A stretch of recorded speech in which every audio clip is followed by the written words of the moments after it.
Good morning. It's Tuesday, the 26th of November, and this is Govindraj Ethiraj, headquartered and broadcasting as well as streaming from Mumbai, India's financial capital. The take: where is consumption going? At a mall near our office in central Mumbai, a new Uniqlo store opened last week. The over 18,000 square feet store is the third one in Mumbai, the first in South Mumbai, and the 14th in India for the popular Japanese fashion retail brand. On that day last week, almost everyone in the mall appeared to be walking around with Uniqlo shopping bags, a sign that they had come to the mall pretty much to shop at Uniqlo, at least on that day. Uniqlo's attraction is good quality at affordable prices, including its popular plain t-shirt collection being offered at 990 rupees each. The Uniqlo experience also reminded me of the recent blowout bookings for Mahindra's new Thar ROXX Jeep, which received 176,000 bookings within an hour and now has a waiting period that could run into 2026. This happened last month. Elsewhere, 5-star hotels in Goa are full and are quoting at prices which are a king's ransom even during off-season. And rates into December, in case you were looking, start at about 30,000 rupees for the better 5 stars and go up to 70,000 rupees per night. Obviously, you could get deals if you hunt hard, but those are not really deals, are they? Not surprisingly, Indian vacationers are catching flights to Hanoi, Phuket, Bangkok, Bali, and of course putting all of this out on social media to everyone's consternation. And then the more adventurous are going to even Baku and Almaty in Central Asia, and even others are going to the familiar Emirates. Now, which brings us to the question for the take. Have Indian consumers hit their value ceilings? Now, let me explain that. The Federation of Automotive Dealers Association's president told me a few months ago that average prices of cars had gone up to 10 to 11 lakh rupees per car in recent years, and it would be tough for people to afford them, particularly when incomes had not kept pace. And these cars were going at about 6 to 6.5 lakh rupees earlier. Maruti Suzuki chairman R.C. Bhargava said roughly the same thing more recently, though he ascribed the reasons for car prices going up, including new emission standards. More importantly, he said that sales of small cars would not pick up as such till incomes caught up. So if incomes are growing steadily or just about keeping pace with inflation or maybe a little ahead, it stands to reason that consumers will reach a tipping point and take a call to slow down on the discretionary expenditure or stuff that you can do without right now. Has that tipping point arrived? Anecdotally, the answer seems to be yes, because all the evidence, particularly in the mid-market, points in that direction. And by the way, you could add affordable housing apart from entry-level cars to that list of items where purchases have slowed down. The larger issue in some ways is also the propensity to spend. It does appear that propensity to spend is slowing down too. Intent is different from ability because intent is based on perceived need and your outlook on future incomes. It's also based perhaps on what your peer group is doing or not doing. If people around you are slowing down on discretionary spending, it's quite likely you would follow too. It does not really matter whether your income is steady or not. While we keep looking out for data points on the consumption side beyond what slowing consumer-facing company sales are already telling us, it's perhaps a good time to take stock of where consumers are today seeing value and not. A Uniqlo store opening or a Mahindra ROXX launch may see blowout sales, but that only shows that consumers are willing to occasionally spend because they see some value or see something very attractive, again for which they see value. Otherwise, they're holding back. Remember, access to small loans has also become tougher as non-bank finance companies have had to tighten their lending norms thanks to pressure from the Reserve Bank of India. Of course, rural spending is stronger in recent months because of good monsoons and some pent-up demand, but that will not make up for the urban slowdown, though it will provide some cheer for now. And that brings us to the top stories and themes for the day. The markets coast on election results. It could be tougher here on. The rupee has its best one-day gains since June. Fast fashion is doing well, even as groceries pull back from malls. Takeaways on how Indian consumers are consuming, including in the recent festival season. And IPL 2025 auctions have kicked off with fresh records. What does that mean for the season ahead?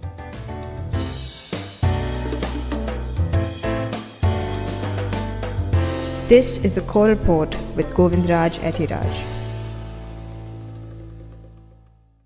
Can the markets hold these gains? With a firm election result and strong global cues, notably from Wall Street, it was almost a no-brainer for the markets on Monday to go up, and they did.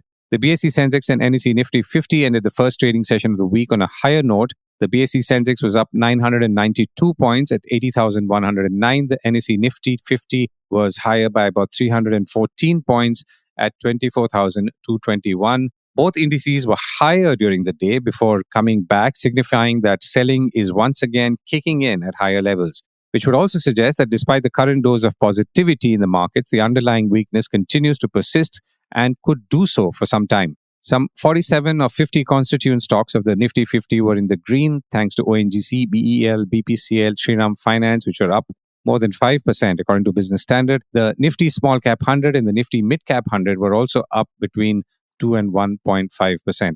It's not clear to me how much can change on ground given that it is the same government that's returned to power in the state of Maharashtra, although with some changes in configuration. However, brokerages like Motilal Oswal feel that this verdict will strengthen brand Modi after a small step back in the Lok Sabha 2024 elections, as they call it. They also expect the government to focus more on spending and expect a modest recovery in corporate earnings in the second half of 24-25. I'm a little doubtful that an election result will do all of this economically speaking, that is, but let's see. Motilal says in that Business Standard report that valuations, especially for large cap stocks, are also reasonable now at about 19.3%. That's for 25-26, which is the next year forward earnings per share. However, they do acknowledge that mid and small cap stocks are still trading at expensive valuations. Meanwhile, a few other brokerages have put out similar reports, including alluding to the fact that the correction has already happened and essentially it's a good time to dive in. Now, a lot of that I feel will depend on whether or not consumption starts picking up, and that is something that we have to either wait for more data to come in or see some very obvious signs. Kotak Institutional Equities, usually a little more balanced amongst the brokerages, says that the Indian equity markets will get a short-term boost in sentiment, which may arrest the ongoing correction in the broader markets. As such, retail flows, which have been the bedrock of post-COVID Indian markets, will continue to be supportive or may continue to remain supportive, Kotak says. Valuations of the broader Indian market continue to remain at elevated levels, notwithstanding the recent derating in headline indices, says Kotak. Kotak also says that the focus could return on, that is, the government's focus could return to ramping up capital expenditure, which is running significantly behind targets and finishing a plethora of ongoing projects. Other brokerages like MK Global have pointed out that the pressure on state finances will increase thanks to increased public spending commitments made in the run-up to these elections. Rupees up, gold is down. Some good news on the rupee. After a while, the Indian rupee logged its strongest one-day gain since June on Monday thanks to strong dollar inflows, which also were linked to the rebalancing of the MSCI's global equity indices, in addition to a softening dollar and lower US bond yields, according to Reuters, which also said that the rupee closed at 84 rupees 28 paise against the US dollar. That was up slightly from its previous close, but that also made it its single biggest one-day gain since June the 3rd. The rupee hit about 84 rupees 25 paise during the session. That was the highest since 7th of November. And interestingly, the dollar is a little weaker than in last few weeks. And here's the important part. The dollar index and treasury yields were lower because the markets reacted to US President-elect Donald Trump's nomination of investor Scott Bessent for the post of Treasury Secretary. Now, Bessent, who has been a career finance person, is seen as a comforting choice for the markets and expected to keep a steady hand on government finances. The dollar index was last quoted at 106.8, down about 0.5% from its closing level on Friday. Treasury yields in the US were lower, with the 10-year yield down 7 basis points at 4.34%. Along with the dollar, gold prices have fallen too. Gold prices declined 1% on Monday as investors booked profits following a 5-session rally to a 3-week high, says Reuters. Meanwhile, back to fund manager Scott Bessent, the incoming Treasury Secretary in the new Donald Trump administration that will take charge end of January. And the fact that he is seen as someone who is good for markets and thus slowed down safe haven buying. So what that means is that the markets feel that Scott Bessent is less negative as far as a trade war goes. And therefore, gold, which could have been a safe investment during economic and political risks, may now be seeing less of them because the markets believe that Bessent understands markets and his appointment could reduce the chance of severe tariffs on US trade partners. Let's see though. Meanwhile, spot gold was down about 1% at about $2,686 per ounce after declining from previous sessions. How are consumers buying? We've already talked about consumption and propensity to consume and spend. Mumbai-based Elara Securities has just released a report alongside a conference that they hosted focused on consumption behavior and spending, notably in the recent festival season. Elara Securities Senior Vice President Karan Taurani tells me that the big trend is that fast fashion, which includes value brands like Style Bazaar, are doing well in malls, and at the same time, grocery brands are pulling back, and this includes big brands or big names like Reliance. In general, beauty, wellness, and D2C or direct to consumer, who are now going offline, are emerging verticals for malls. So the McDonald's and Domino's are fighting with newer brands who are scoring on delivery based solutions, and similarly for modern trade versus quick commerce. Now, this does not mean that there are some massive consumption boosts, just that the nature of consumption is shifting quite rapidly. I asked Karan to talk about the shifts from grocery to fast fashion and what was driving that, apart from some of the broader trends he was seeing at this point. Yes, so I think if you look at malls, clearly the larger stores, are the grocery stores. Now, I think that segment is seeing some bit of pressure from the quick commerce side. And it's also seeing pressure in terms of, the large conglomerates wanting to scale down their operations in terms of rationalization of stores as well. So quick commerce, e-commerce, somewhere in terms of grocery is impacting the traditional sales. And if you look at the overall pie as a whole, quick e-com has about, to a 10 to 12% contribution in terms of the broader FMCG sales. So they are growing at a faster pace, and modern trade players have started to feel the pinch of that. So there is some impact there in terms of, the malls, kind of not being able to have multiple stores which are grocery in nature. Large store grocery formats are kind of reducing their store size or shutting down. And, what's replicating over there, rather what's displacing them or replacing them in those same malls or same areas is the fast fashion segment, wherein the fast fashion players are seeing very strong offtake within the India fashion market. This clearly appeals to the Gen Z. The price is, very value centric. The experience is good. The quality of products are very good at that reasonable price points. So that's one segment which is actually driving or, safeguarding mall footfalls, which is seeing a negative impact because of grocery and the food business and even cinemas to a certain extent. Okay, I'll come back to that in a second. Tell us about the festival season. What are the key takeaways? I mean, what was the final analysis? I mean, did finally things go up, or were they the same as last year or down? So if you take this on a selective basis, there have been only selective categories which have seen traction. So clearly the FMCG category, is going to see a struggle in the festive season, primarily because of the grocery part, which I mentioned, the modern trade. A lot of D2C brands have come up, a lot of competitive intensity increasing as far as the urban market is concerned. And that is somewhere impacting the overall advertising spends also, because FMCG is a large vertical for advertising as well. So it's a double whammy effect there. If you look at the segment, for example, in terms of the fast fashion side, there the growth has been strong, will continue to maintain. Even in terms of the overall fashion industry, I think because of the wedding season, during elections, the wedding seasons kind of got postponed towards October, November, December. We didn't have too many weddings in the month of April, May, during that time because of elections. So you're saying people held back weddings because of elections?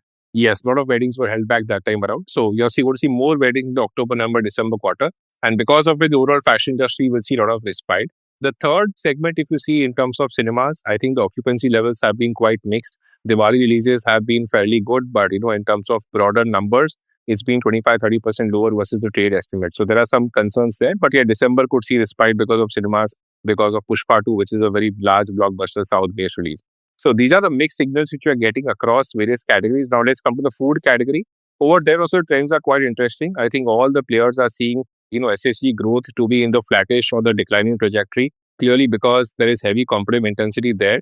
A lot of the large global QSR chains are actually struggling for growth because they've got a higher exposure towards dine-in, and dine-in share is being eaten away by the smaller QSR chains. So it's only the jubilant of the world which have got a high exposure towards delivery are the ones who are doing well selectively because of higher delivery exposure to loyalty programs and the free delivery initiative that they started recently.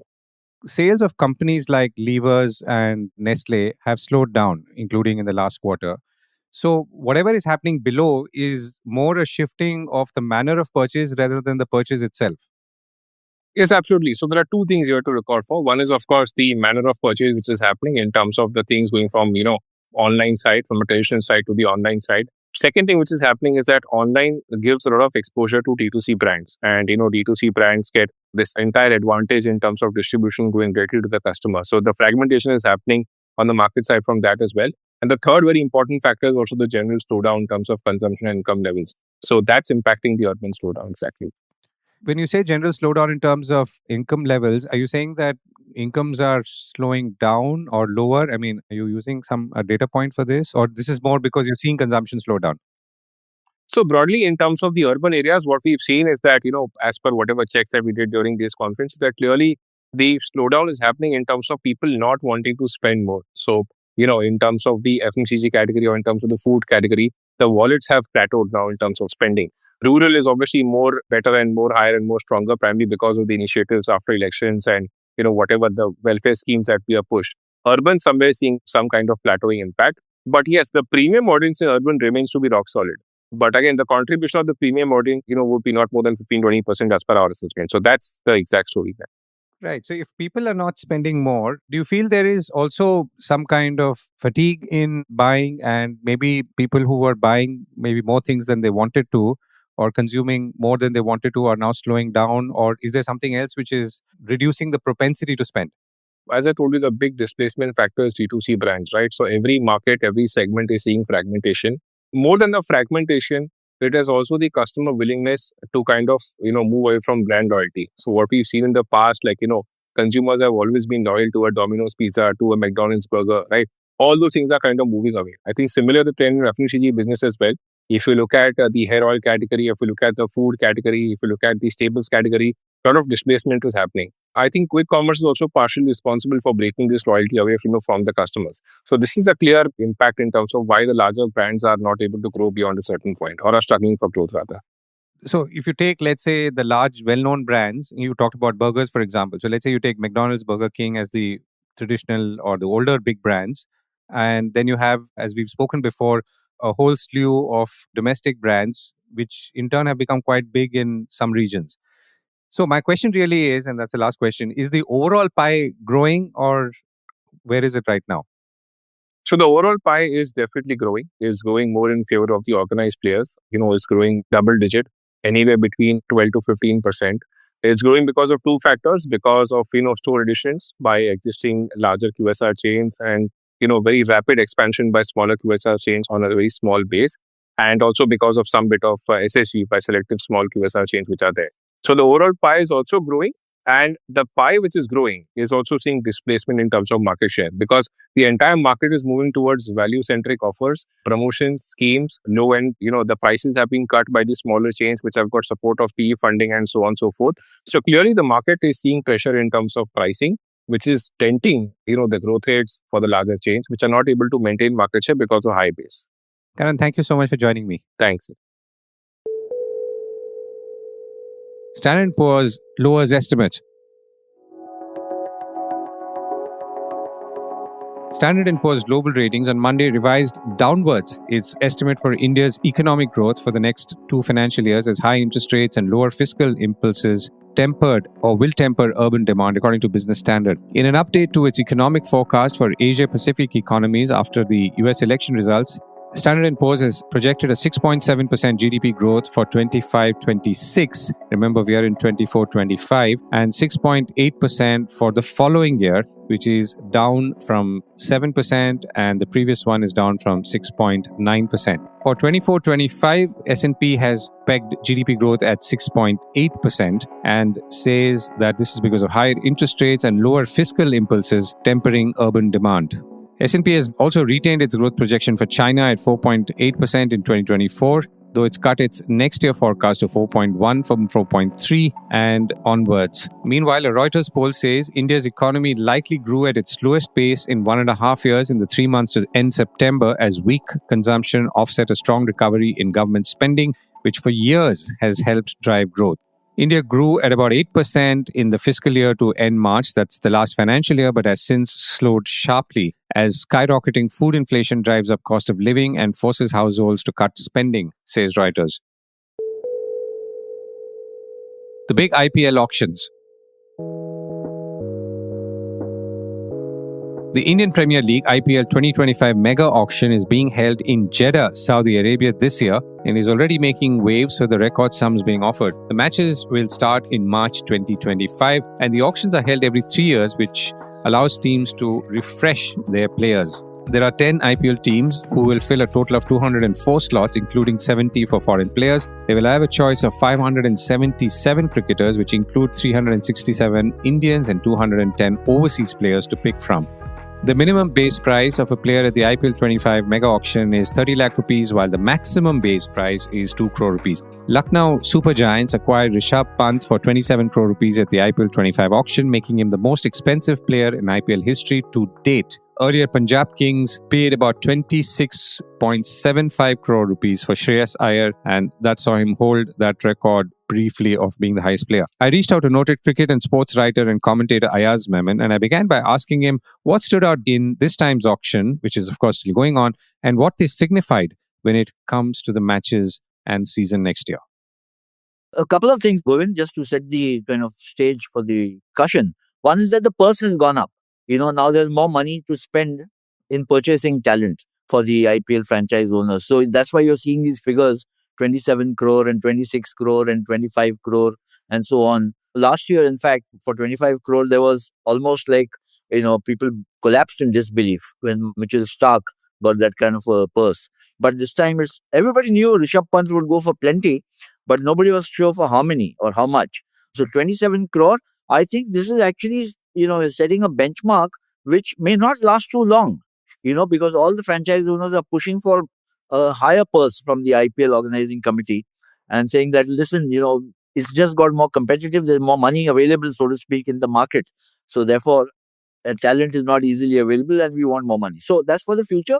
But what is emerging now is the value is highest for all-rounders. When I say all-rounders, I mean players who bat and bowl, but also players who keep wickets and bat. So for instance, Rishabh Pant or a Joss Butler or Ishan Kishan, all these guys. And then add to that, if you happen to be an all-rounder who's an Indian, then your value goes even further up because you have to play 7 Indians in your playing 11. So if you take more foreigners, then you are obviously going to have to bung in a few Indians who may not be of great merit.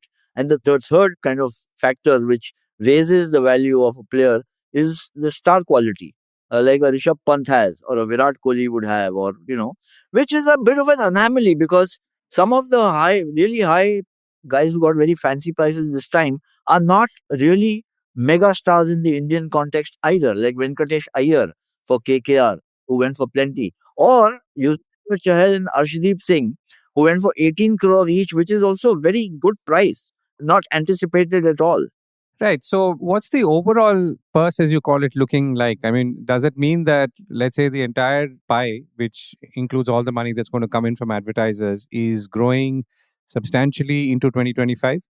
I mean, that's the hope. Ultimately, we all know that the IPL's financial health depends on the state of the economy, how much it can grow, how fast it can grow, and therefore it impacts everything else, including the sponsorship that will come in, the value of the sponsorship, the value of the broadcast rights, and all of that then lead to what is available to the franchise owners to go out and, buy the players when the auctions come.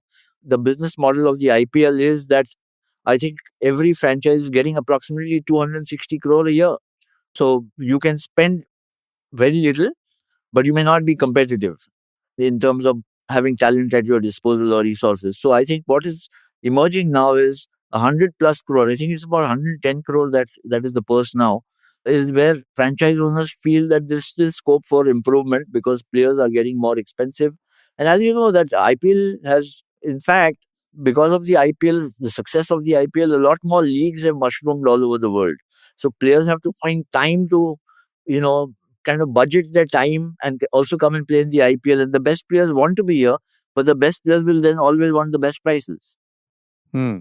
So you're saying that 110 crores is roughly what each team spends or will spend? That is the max. That's the cap. You can't spend more than that as of now. What's the overall, let's say, cricketing calendar looking like for 2025? How does IPL fit in, going back to the point that you also made in terms of time that players have to find for these games? I think the calendar is pretty packed. I mean, the big event, ICC event coming up next year, there are two actually. One is the Champions Trophy, which has become very contentious because India has said that they will not tour Pakistan, which is going to be the host country. I mean, they've informed the ICC that they are reluctant or unwilling to go to Pakistan. So that is still hanging fire. The other big ICC event is the World Test Championship final, which will be played mid-year in England at Lord's, and which is where India, after the thumping win over Australia today, are back strongly in contention. They had been pushed into number 2 position. Australia were number 1. Now the pecking order has changed again. So that's a big event coming up. We've been in 2 finals, India, and lost both times. So they're hoping to be there in the final for the 3rd time and win that. But having said that, the IPL has got its own distinct identity, and it's a standalone behemoth in the cricketing world. Right. And it's too early, but any early calls on who are the favorites at this point in the IPL, but looking by how the auctions are going? I think, the auctions are still continuing as we speak. Last 2 or 3 rounds are remaining. The unsold players will be sold now. You might have a few surprises there. The teams I'm fancying actually have done, I think, a good job in the auction so far. I've quite liked Gujarat Titans. Just to give you an example, they somehow maneuvered to get Mohammad Siraj and Kagiso Rabada and Rashid Khan and Shubman Gill. And so, in their kind of squad, which is very good batting, so to speak, very good bowling, which is very important, and fairly young team. I think Punjab is also looking good. They spent a lot of money for Shreyas Iyer to captain them. So KKR have spent a fortune on Venkatesh Iyer, who I think they will ask him to captain too. But somehow Mumbai Indians, look, their residual talent so far, the retentions are fantastic players. Rohit Sharma, Hardik Pandya, Surya Kumar Yadav, Jasprit Bumrah, who was the hero of India's victory in Australia and at Perth, and Tilak Verma, and so on. So, but the one team which has actually kind of surprised me a bit, is quite a lot actually, is Royal Challengers Bangalore. I don't seem to detect any great strategy in their picks so far. So as we speak, I'm not even getting an idea of what their playing 11 at this point in time would be, apart from the fact that they've got India's biggest cricketing brand in Virat Kohli. Ayaz, that's a good note to end on. So thank you so much. And of course, we will revisit this in coming days as we come closer to the season. Thank you. Thanks, Govind.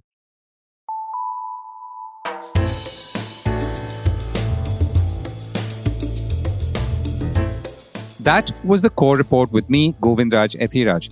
Do stay connected with more of our coverage at the Core. You can check out our website or sign up to our newsletter for our exclusive stories, one in-depth feature a day on www.thecore.in. Do also track us on LinkedIn, where we usually post synopses or extracts of our top stories and interviews. We would love your feedback on how we can make business more interesting and relevant, including, of course, India's vibrant manufacturing sector. So write to us at feedback@thecore.in, and thank you once again for listening.